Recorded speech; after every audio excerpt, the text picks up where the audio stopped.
Hello दोस्तों, आज मैं आपके लिए रेशियो एंड प्रोपोर्शन के सवाल लेके आया हूँ जो आपके एग्ज़ाम के लिए इतने ज़्यादा इम्पोर्टेंट है क्योंकि आगे आपके एग्ज़ाम आ रहे हैं।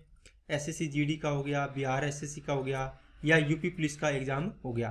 तो उसके लिए आपको ये सवाल करोगे तो आपका कॉन्सेप्ट बिल्कुल खुल जाएगा, साथ में आपका कॉन्सेप्ट हो जाएगा, साथ में आपकी प्रैक्टिस हो जाएगी। तो अच्छे अच्छे सवाल लेके आया हूँ, एक बार पूरी वीडियो देखना, आपको मज़ा आ जाएगा। या आप बोलोगे सर बढ़िया एकदम, हमें कॉन्सेप्ट भी अच्छा हो गया और सवालों की प्रैक्टिस भी होगी। इसी प्रकार के सवाल आपके एग्जाम में आते हैं।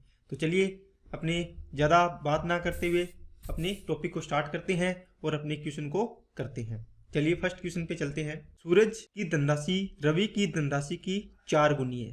देखो ये हो गया सूरज, ये हो गया रवि।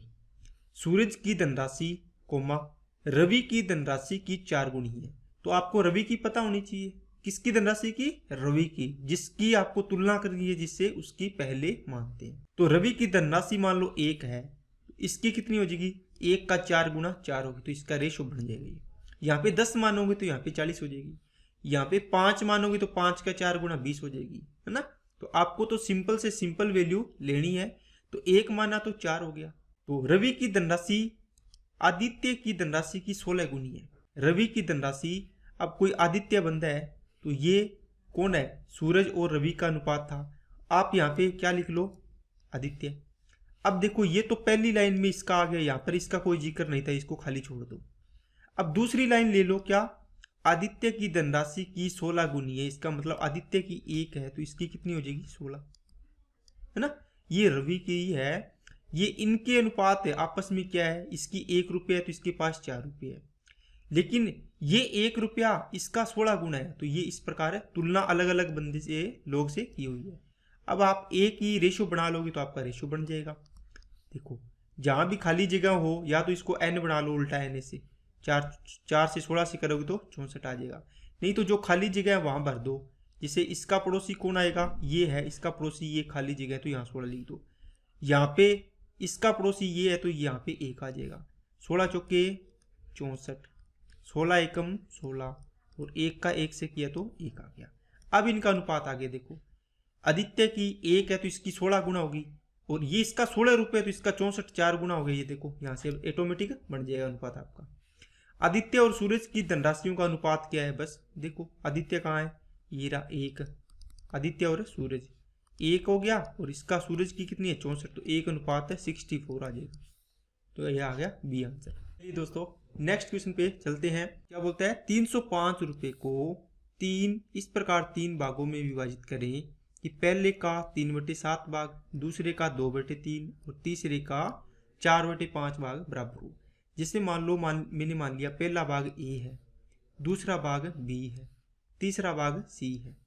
ये कहता है पहले का 3/7 भाग, मतलब पूरा भाग नहीं, 3/7, 7 में से 3। दूसरे का 2/3 भाग, और तीसरे का 4/5 भाग। ये आपस में बराबर है, ठीक है ना। अब इसमें से आपको ए, बी और सी का क्या बनाना है? रेशियो बनाना है। तो देखो इसको करने के बहुत तरीके होते हैं। पहला तरीका, ये 3 है, जो भी ए के गुणा में है, नीचे तो 7 है ना, तो इसको आप ये लिख सकते हो 7/3, है ना। ये नीचे वाला ऊपर गुणा हो जाता है, इसको आप यहाँ भी लिख सकते हो।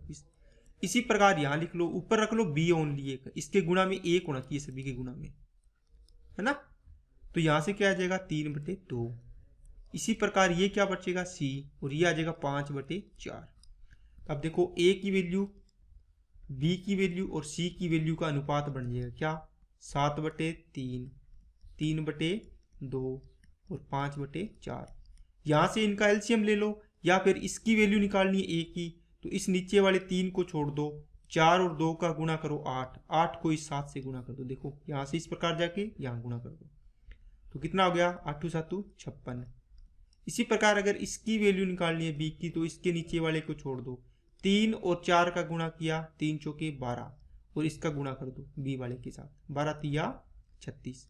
इसी प्रकार अगर इसकी वैल्यू निकालनी है सी वाले की, तो सी का नीचे वाला छोड़ दो, तो इसके जो नीचे वाले इधर 3 2 6 6 5 30, तो इनका गुणा कर दो, ठीक है। अब आपको क्या पूछा है? टोटल 305 रुपये थे, बताओ आपके पास टोटल कितना बना रेशियो में? 6 और 6 12 का 2, 3 और 3 6 और 1 7 और 5 12, 122 हो गए। गुणा में आपको क्या रखना है, तीसरे का हिस्सा ज्ञात करना है। तो तीसरे का हिस्सा कितना है 30, तो 30 इसमें गुणा में रख दो। 61 दूना 122, 61 पांजे 305, 2 से काटा ये 15 बार, 15 पांजे 75, तो इसका आंसर आ गया 75 रुपये। ठीक है, चलिए नेक्स्ट पे। 1870 रुपये को 3 भागों में इस प्रकार विभाजित करें ताकि पहले भाग का आधा, दूसरे भाग का 1, तीसरे भाग का 1/6 बराबर है। देखो दोस्तों, ए का 1/2 भाग, बी का 1/3 भाग और सी का 1/6 भाग बराबर है। अब देखो यहाँ से करोगे तो a/2 बनेगा, b/3 बनेगा और c/6 बनेगा। देखो इनके गुणांक 1 है, अगर ना होता 1 तो हम नीचे ले जाते, है ना। तो ये तो ऑटोमेटिक बनी हुई है, 1 है, a को 1 से गुणा करेंगे तो a आ गया, ये आ गया। अब यहाँ से क्या बन गया 2:3:6, मतलब a b और c का अनुपात बन गया। टोटल कितना हो गया 2 और 3 5, 5 और 6 11, तो 11 की वैल्यू कितनी है 1870, 1870 रुपये। आपको पूछा है तीनों भाग ज्ञात करो। देखो 1 की वैल्यू निकालो, कितनी आएगी 11 एकम 11, 11 7 70, 170 आ गई। तो 2 की वैल्यू कितनी आएगी 340, 3 की 17 3 51, 510, 17 6 102, तीनों की वैल्यू आ गई। यहाँ देख लो ये आंसर। ठीक है, चलिए नेक्स्ट पे। एक कक्षा में लड़कियों का अनुपात लड़कों से, तो यहाँ पे गर्ल्स का किससे बॉयज से अनुपात है कितना 5 दोस्तों 3। यदि कक्षा की कुल क्षमता 48 है 48, ठीक है, बताओ तो यहाँ अनुपात में कितनी है टोटल, आप बोलोगे सर 8 है। ये देखो 5 और 3 8, ये आ गया टोटल, टोटल का रेशियो भी लिख लो। तो 8 की वैल्यू 48, एक कितने गुना हो गया 6 गुना, तो ये भी 6 गुना होगा तो कितनी हो जाएगी 18, ये भी 6 गुना होगा तो कितनी हो जाएगी 30।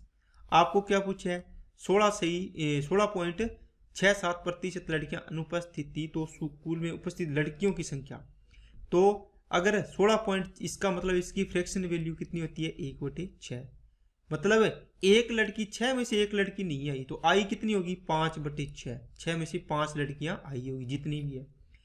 तो जितनी लड़कियां कितनी है टोटल 18, तो 18 की 5/6 लड़कियां में क्या है प्रेजेंट रही होगी, तो ये प्रेजेंट का निकाल दो, 6 तिया 18 और 3 5 15, तो आंसर आ गया इसका ए, बस। ठीक है, चलिए नेक्स्ट पे। एक कंपनी में काम करने वाले करने वाले पुरुष कर्मचारियों और महिला कर्मचारियों का अनुपात 7:6 है। देखो अगर कंपनी में काम कर रहे पुरुष कर्मचारियों की संख्या चौथी सबसे छोटी अभाज्य संख्या का घन है, क्या है दोस्तों ये स्मॉलेस्ट नंबर का क्यूब है। देखो यहाँ पे गलत लिखा हुआ है, थोड़ा सा घन लिख लेना, ठीक है, क्यूब है। तो कंपनी में काम कर रहे कर्मचारियों की संख्या, कुल संख्या ज्ञात कीजिए। ये बोलता है एक तो हो गया मेल और एक होगी फीमेल, इनके रेशियो कितना है कर्मचारियों का 7:6। अब कहता है कि कंपनी में काम करने वाले पुरुष कर्मचारियों की संख्या चौथी सबसे छोटी अभाज्य संख्या। देखो पहली सबसे छोटी प्राइम नंबर 2, दूसरा 3, फिर 5, फिर 7, तो चौथी सबसे छोटी यही है ना, पहली सबसे छोटी, दूसरी सबसे छोटी, तीसरी सबसे और चौथी ये रही। इसका क्यूब है, मतलब इसका क्यूब करेंगे तो कितना आएगा 343। ये किसकी वैल्यू है 343, ये कह रहा है पुरुष कर्मचारी, तो मतलब 7 की वैल्यू कितनी है 343। आपको इसकी पूछी है, तो बताओ कितना गुना है 49 गुना हो गया, है ना। तो ये 49 गुना कर दो, 6 निम 54, 5 6 चौके 24 और 5 29, सॉरी 6 निम 54, हाँ इतना ही आएगा ना, 4 6 24, 240 और 6 निम 54, 294 आ गया। 294 सॉरी आपको पूछा था टोटल कितना है 13, तो 13 × 49 कर दो, क्या दिक्कत है, 13 चौके 52, 13 में 117, 3 7 37 वाला आंसर आ जाएगा, तो ये 637 आंसर आ गया। चलिए नेक्स्ट पे। सेब, संतरे और आम की संख्या क्रम से 5 7 8 है, तो आ गया एप्पल, ऑरेंज और क्या आ गया मैंगो। इनका रेशियो क्या दिया हुआ है 5 7 और 8। फल विक्रेता ने फलों की संख्या में 40%, 50% और 75% से बढ़ा दी, फलों का अनुपात अब क्या होगा। दोस्तों जब भी आपको रेशियो दिए, ये पहले थे ओल्ड, इतने फल थे 5 7 इसका, आप इसको 500, इसको 700, इसको 800 कर लो। क्यों? क्योंकि यहाँ से परसेंट डायरेक्ट कट जाएगा अपना, कैलकुलेशन को सिंपल करने के लिए। ये कहता है कि इसकी संख्या में 40% वृद्धि हुई तो कितना आएगा, 140% कर दो इसका, 14 5 70, तो 700 हो जाएगा। ये किसका, 700 का 50% बढ़ा दो, या 700 इंटू 150% कर दो, 700 का 150% कर दो, है ना, तो 15 7 105, तो ये कितनी हो जाएगी, 1050 हो जाएगा। ठीक है, इसी प्रकार ये कितना हो जाएगा, 800 का 75% बढ़ाना है तो 800 का 8 का सीधा 175 कर दो ना, 2 जीरो नीचे वाली कटी जाएगी, 8 का गुणा करो इससे, कितना आ जाएगा, 8 8 7 56, 8 5 40, 0 0 8 और 5 13 और 1 14, तो ये आ गया दोस्तों 1400।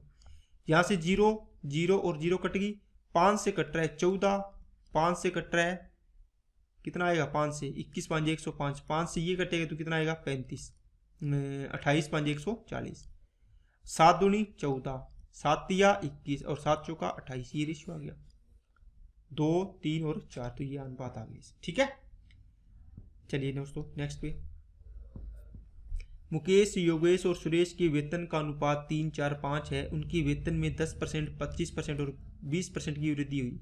यदि उनके संशोधित वेतन की कुल राशि 28,600 है तो मुकेश का मूल वेतन क्या था। देखो 3 4 5 है तो इसको आप मुकेश, योगेश और सुरेश, इनको 300, 400 और 500 लिख लो कैलकुलेशन को सिंपल करने के लिए।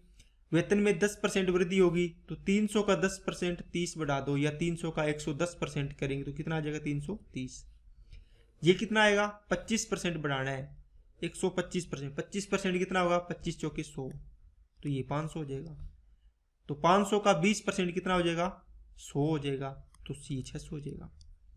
ये कहते हैं अब इनका मूल वेतन कितना है, टोटल 28,600। इसका रेशियो बना लो या इसी को जोड़ के लिख दो, 28,600 की वैल्यू इसके बटे में आएगी, क्या आएगी, ये तो टोटल है, तो टोटल कितना है ये यहाँ पे जोड़ लो, ये है ना अब की प्रेजेंट की, मूल वेतन तो ये था, इतना था, लेकिन ये वृद्धि के बाद है, तो ये तो मूल है, ये निकालना है आपको। यहाँ से कितना आ गया, 6 और 5 11, 11 और 3 14, तो 1400 आ गया दोस्तों 30 टोटल। आपको क्या पूछा है, मुकेश का मूल वेतन तो कितना था 300, तो 300 गुणा में कर दो, 0 से 0, 143 को 2 से करोगे तो डबल हो गया इसका, 2 3 6, तो मतलब ये 6000 आंसर आ गया इसका। क्या बात समझ में आ रही है कि सभी को दोस्तों, बता देना। अगर वीडियो अच्छी लग रही हो तो वीडियो को लाइक कर दो और चैनल को सब्सक्राइब जरूर कर ले। ठीक है, चलिए दोस्तों, एक कार्यालय में सभी पुरुष और महिला कर्मचारियों के कुल वेतन का अनुपात 3:2 है। प्रत्येक पुरुष और प्रत्येक महिला कर्मचारी के वेतन का अनुपात 2:3 है। कार्यालय में पुरुष और महिला कर्मचारियों की संख्या का अनुपात ज्ञात कीजिए। दोस्तों एक चीज मैं बताता हूं आपको, जैसे मैंने आपको बोला कि रुपए प्रति लीटर, गुणा में मैं यहाँ पर लीटर ही आएगा, तो टोटल क्या आ जाएगा, यहाँ पे टोटल खर्चा आ जाएगा, क्योंकि लीटर से लीटर कट जाएगा, ये नीचे आ रहा है, ये रुपए में आ जाएगा।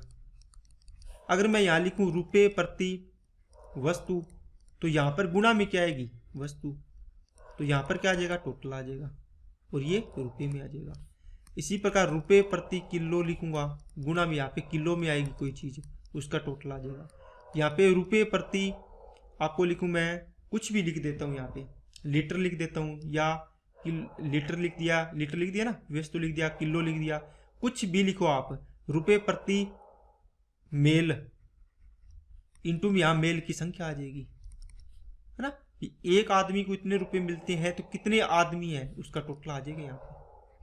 अब यहाँ से आप कुछ भी निकाल सकते हो, A इंटू बी बराबर क्या आ सकता है, C, है ना, A की वैल्यू निकालनी है तो B यहाँ चला जाएगा। जैसे आप नहीं करते क्या, price into consumption equal to क्या हो गया, एक्सपेंडिचर, टोटल खर्चा। ठीक है ना, रुपए प्रति किलो, ये देखो, और यहाँ पे किलो, जैसे आलू लेके आते हो, कुछ भी चीज लेके आते हो, ये सारी की सारी चीज आपको कुछ भी दे सकता है वो।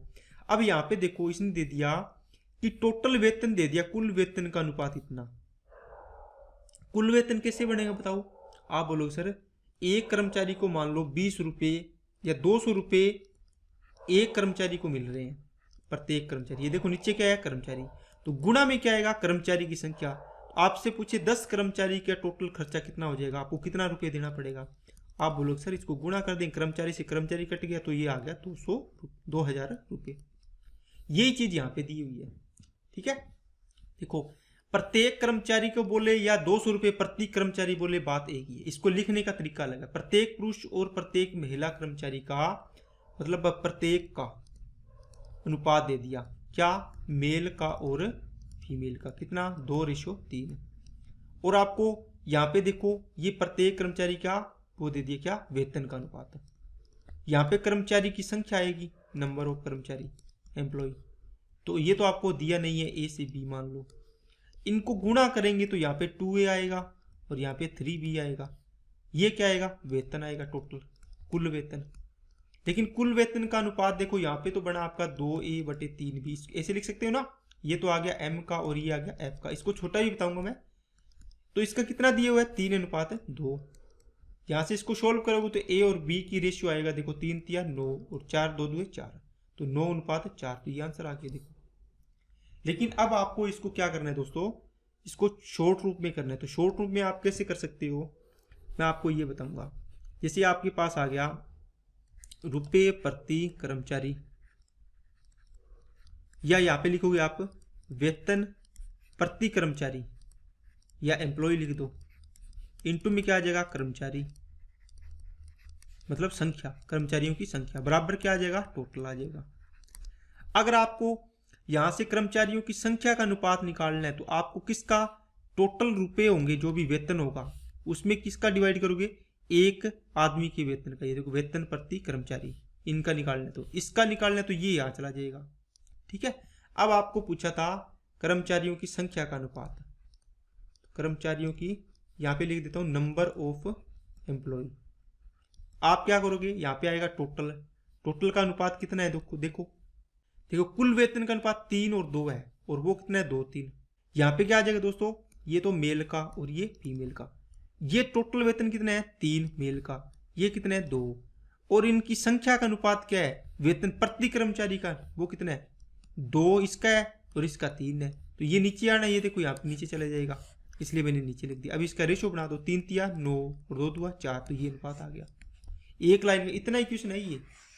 ठीक है, ये आपको समझाने के लिए मैंने लिखा है। चलिए नेक्स्ट पे, एक कार्यालय में सभी पुरुष और महिला कर्मचारियों के कुल वेतन का अनुपात कितना है, 9:8। देखो टोटल वेतन आ गया ऊपर, इसका 9 है तो इसका 8 है, ये मेल ये फीमेल।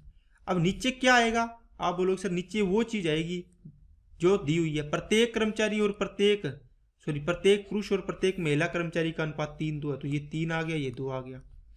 ये प्रत्येक कर्मचारी का वेतन दिया तो इनकी संख्या का अनुपात आ जाएगा, number of employ, number of employ कितना आएगा, ये काट दो, 3:2 2 × 8, 3:4। यहाँ पे क्या दिया, यदि कार्यालय में कुल कर्मचारियों की संख्या 420 है, मतलब टोटल कर्मचारी 420 है, तो 3 और 4 7 की वैल्यू है ये। आपको पुरुष कर्मचारी पूछा कितना आएगा, 3 की निकाल दो, 7 से काटा 60, 60 × 180, आंसर आ गया 2 नंबर। ठीक है ना। चलिए नेक्स्ट पे, एक कार्यालय में प्रत्येक कर्मचारी का वेतन 5:7 के अनुपात में बढ़ा दिया जाता है तथा कर्मचारियों की संख्या को 7:4 के अनुपात में कम कर दिया जाता है, तो ऐसा करने से 60,000 रुपये की बचत होती है। तो आरंभिक वेतन पर कितना खर्च करती थी। देखो ये ओल्ड ये न्यू, इसका मतलब क्या हुआ दोस्तों कि पहले क्या था, 5 रुपये प्रत्येक कर्मचारी का वेतन 5 रुपये था, मतलब एक आदमी को 5 रुपये इसका वेतन मिलता था। अब कितना कर दिया, बढ़ाकर 7 रुपये कर दिया। ये कहता है पहले कर्मचारी 7 कर्मचारी लगे हुए थे, 7 है ना, ये 7 होगी संख्या, तो ये कितने हो गए, अब 4 ही कर दिए। इसका मतलब बताओ, ये पहले वाली चीज आएगी, ये बाद वाली चीज आएगी, है ना। देखो पहले 5 रुपये एक कर्मचारी को, एक लोग को मिलता था, एक दिहाड़ी मिलती थी 5 रुपये, और 7 बंदे काम करते थे। कितना रुपए खर्च करती थी कंपनी, 35 रुपये इसको देती थी, इनको सभी को। अब ये 7 रुपये एक को दे रही है, लेकिन 4 ही बंदे हैं, तो 7 चौके 28 रुपये दे रही है। बताओ कितने रुपए की बचत कर दी इसने। आप बोलोगे सर इनने बचत कर दी 7 की, ये कह रहा है 60,000 की बचत की, तो 60,000 के नीचे कितना आ जाएगा दोस्तों, 7। आपसे पूछा है पहले कितने, आरंभ में ये है 7, 35 खर्च करती थी, तो 35 गुणा में कर दो, 7 × 5 = 35, 5 × 30, मतलब 3 लाख रुपए इसका आंसर आ गया। चलिए नेक्स्ट पे। अब ये क्वेश्चन है, सेम का सेम क्वेश्चन है, इसका आंसर आपको कमेंट बॉक्स में कमेंट करना है, ठीक है ना, अगर आपको ये सवाल समझ में आया तो। चलिए नेक्स्ट पे। एक कार्यालय में प्रत्येक कर्मचारी का वेतन 20% बढ़ा दिया जाता है, कर्मचारी की संख्या कम कर दी जाती है, इतना बचत होती है, तो बताना है। क्वेश्चन सेम है, इसमें परसेंटेज में दे दिया, उसमें अनुपात में दिया हुआ था, ठीक है। 20% बढ़ाने का मतलब आपकी 1/5 लिख सकते हो 20% को, मतलब कोई वेतन 5 था तो अब कितना हो गया 6। ये तो ओल्ड वाला है, ये न्यू वाला है ना। ये है आपका वेतन प्रति एम्प्लॉई। यहां पे क्या दे दिया, कर्मचारी की संख्या मतलब एम्प्लॉय का number of employees, number of employees 20% कम कर दी, मतलब 5 से क्या कर दी 4। देखो 5 रुपए एक को मिलते थे, 5 लोग थे टोटल पहले कंपनी में, तो अब कितने रुपए मिलते थे 25। अब 4 ही लोग हैं, लेकिन 6 रुपए एक को देते हैं, तो कितने रुपए दे रहे हैं 24। 1 रुपए की बचत कर रही है यहाँ से, यहाँ पर कितनी कर रहे हैं 20,000 रुपए की। तो एक की वैल्यू 20,000 है, तो आपको क्या पूछे है, अरब में कितने रुपए खर्च करते थे 25, तो 25 गुणा 50, 50 का मतलब 5 लाख, इसका आंसर आ जाएगा। चलिए नेक्स्ट पे। ए बी सी के आय का अनुपात 2, 3, 4 है, 2, 3 और 4, ठीक है। इनके खर्च का अनुपात इतना है, ए 8,000 रुपए के आय में से 5,000 रुपए बचाता है, तो बी और सी का बचत क्या होगा। दोस्तों देखो ये है इनकम का रेशियो, ए की आय 8,000 रुपए, इसका मतलब 8,000 कितने की वैल्यू है, देखो आप बोलोगे सर 2 की वैल्यू है ना, ये सभी अनुपात में है, 2 चौके 8, मतलब 1 की वैल्यू 4,000, तो 2 की वैल्यू इसकी तो 8,000 दी हुई है ना, इसकी कितनी हो जाएगी 4 तिया 12,000, और ये 4 चौके 16,000 रुपये, ये अनुपात में दिया हुआ था, ये रियल वैल्यू निकल गई। अब कहता है ए 5,000 रुपये बचाता है, तो ये खर्चा कितना करता होगा 3,000 रुपये, है ना। देखो ये 5,000 रुपये बचाता है, तो खर्चा कितना करता होगा, आप बोलोगे सर 3,000 रुपये। अब इसका खर्च निकालना है, इसका निकालना है, बताओ इनके खर्च का अनुपात दिया हुआ है कितना 3:4:5। अब आपको पूछे बी और सी का खर्च, है ना, तो 3 की वैल्यू 3,000, 4 की वैल्यू 4,000, 5 की वैल्यू 5,000, तो निकल गया। देखो ये देखो बी का तो खर्चा कितना आ गया 4,000, इसका खर्चा कितना आ गया 5,000, इसका तो 3,000 दिया हुआ था, सॉरी हाँ इसकी बचत दी हुई थी, आपने यहां से खर्चा निकाली, ये एक्सपेंडिचर है सारा, तो बचत पूछी आपको क्या, बी और सी की बचत। तो 12,000 रुपये में से 4,000 रुपये खर्च करता है, तो कितने रुपए ये बचाता होगा, आप बोलोगे सर 8,000 रुपये, तो बी का तो कितना आ गया 8,000 रुपये बचत करता है सेविंग बी की। अगर सी की सेविंग कितनी आएगी, 16,000 में से 5,000 खर्च करता है, तो कितना आ जाएगा 11,000 रुपये इसकी क्या आ जाएगी सेविंग आ जाएगी। ये आंसर है इसका, ठीक है। देखो यहां से अटैच करवा के फिर वापस यहां से अलग से अटैच करवाए एक लाइन देके, तो इस प्रकार ये क्वेश्चन घुमाते रहते हैं, और क्वेश्चन आसान होता है बिल्कुल, लेकिन आपको कनेक्ट करना होता है, ठीक है ना। तो इसलिए मैंने ये अच्छे अच्छे क्वेश्चन लेके आया हूँ कि आपका रेशियो में दिमाग चले, और ये रेशियो चैप्टर ऐसा है दोस्तों, हर चैप्टर में काम आता है ये, चाहे प्रॉफिट लॉस हो, चाहे परसेंटेज हो, चाहे कोई भी चैप्टर हो आगे, ठीक है ना। तो इसको अच्छे से कर लो, और मैंने रेशियो के स्पेशल ये क्वेश्चन लेके आया हूँ आपके लिए, जो अच्छे थे उनकी प्रैक्टिस करना, आपको एग्जाम में इनका बहुत ज़्यादा फायदा मिलेगा। तो ठीक है, आज के लिए इतना ही रखते हैं, बाकी अपनी नेक्स्ट वीडियो में मिलते हैं नए टॉपिक के साथ, अच्छे अच्छे क्वेश्चन के साथ। और वैसे भी अपना इसका प्रैक्टिस सेट चल रहा है, आप लगा रहे होंगे, उसको रेगुलर लगाते रहिए, जिससे आपकी अच्छे से प्रैक्टिस हो जाए। ठीक है दोस्तों, आज के लिए इतना ही रखते हैं, वीडियो अच्छी लगी तो लाइक कर देना, चैनल को सब्सक्राइब जरूर करना। Okay, thank you.